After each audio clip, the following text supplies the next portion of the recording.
안녕하세요, 여러분. 오늘은 여러분의 생활과도 아주 가까운 법, 바로 근로기준법에 대해 알아볼 거예요. 근로기준법, 근로자, 주변에서 한 번쯤 들어봤을 수도 있고, 처음 듣는 어린이들도 있을 것 같아요. 오늘 함께 하나씩 알아봅시다. 자, 먼저 여러분이 알고 있는 근로자, 즉, 일을 하고 돈을 받는 사람들은 누가 있을까요?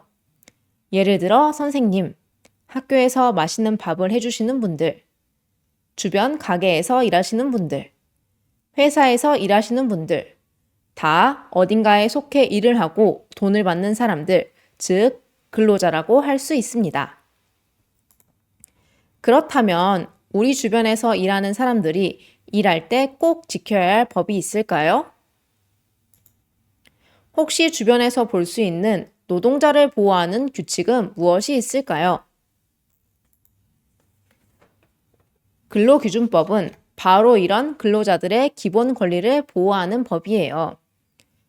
근로자들의 기본적인 생활 수준을 지켜주기 위하여 근로조건의 기준을 정해놓은 법입니다. 즉, 근로자들이 공정하게 임금을 받고 정해진 시간만큼 일하며 충분한 휴식을 취할 수 있도록 돕는 중요한 법이죠. 오늘은 근로기준법을 세 가지로 나눠서 배워볼게요. 첫 번째는 최저임금, 두 번째는 근로시간과 휴식시간, 세 번째는 청소년 근로입니다. 여러분, 최저임금이라는 말 들어봤나요? 최저임금은 고용주, 그러니까 일을 시키는 사람이 근로자에게 최소한으로 지급해야 하는 금액을 말해요. 이 금액은 사람들이 기본적인 생활을 할 수 있도록 법적으로 정해 놓았습니다. 보통 최저임금은 1시간 일했을 때 받는 금액, 즉 시급을 기준으로 합니다. 이 그래프는 2017년부터 2024년까지의 최저임금 자료입니다. 2024년은 9,860원이네요. 2024년에는 1시간을 일하면 최소 9,860원을 받도록 법으로 정해져 있습니다. 최저임금은 왜 필요할까요? 만약 최저임금이 없다면 어떤 일이 생길까요?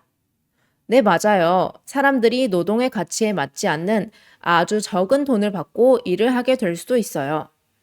그렇게 된다면 생활비를 감당할 수 없게 되겠죠.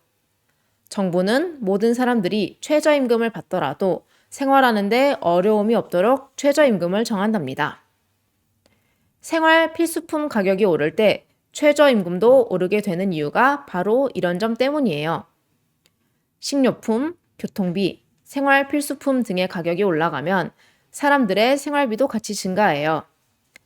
그래서 모든 사람들이 최저임금을 받더라도 생활하는데 어려움이 없도록 정부에서 최저임금을 조금씩 올려주는 거예요.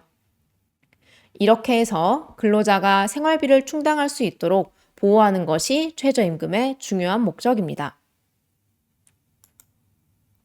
다음은 근로시간과 휴식시간이에요. 근로시간은 하루 최대 8시간, 주 40시간이 기본이에요. 더 많이 일하면 연장근로라고 해서 추가 임금을 받을 수 있어요. 근로시간이 4시간 이상인 경우 30분 이상, 근로시간이 8시간 이상인 경우는 1시간 이상의 휴게시간을 반드시 가져야 합니다. 그리고 이 휴식시간은 반드시 근로시간 도중에 주어져야 합니다. 마지막으로 청소년 근로에 관해서 말해볼게요. 근로기준법에서는 18세 미만 청소년 보호자를 더욱 보호하기 위한 내용들이 포함되어 있어요. 먼저 특별한 사유가 없으면 만 15세 이상부터 근로가 가능합니다. 또한 만 18세 미만 중학생은 법적으로 근로가 불가능합니다. 이는 어린이들이 학업과 성장에 집중할 수 있도록 보호하기 위함입니다.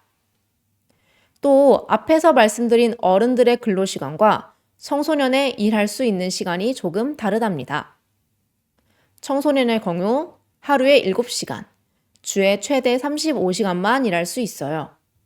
그리고 일을 하다 보면 휴식 시간도 꼭 필요해요.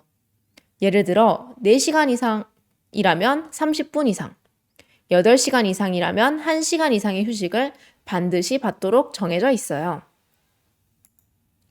여러분도 밤에 늦게까지 깨어 있으면 피곤하죠?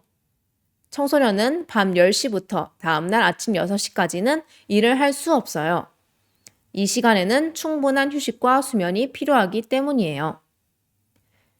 또 청소년들은 위험한 기계나 화학물질을 다루는 일은 금지되어 있어요.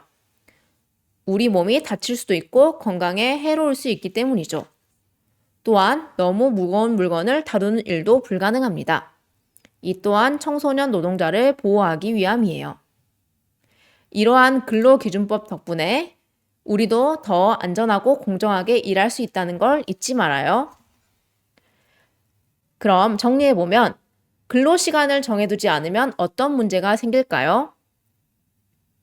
그리고 최저임금이 없는 세상에서는 어떤 일이 일어날까요? 잘 생각해보고 스스로 질문에 답해봅시다.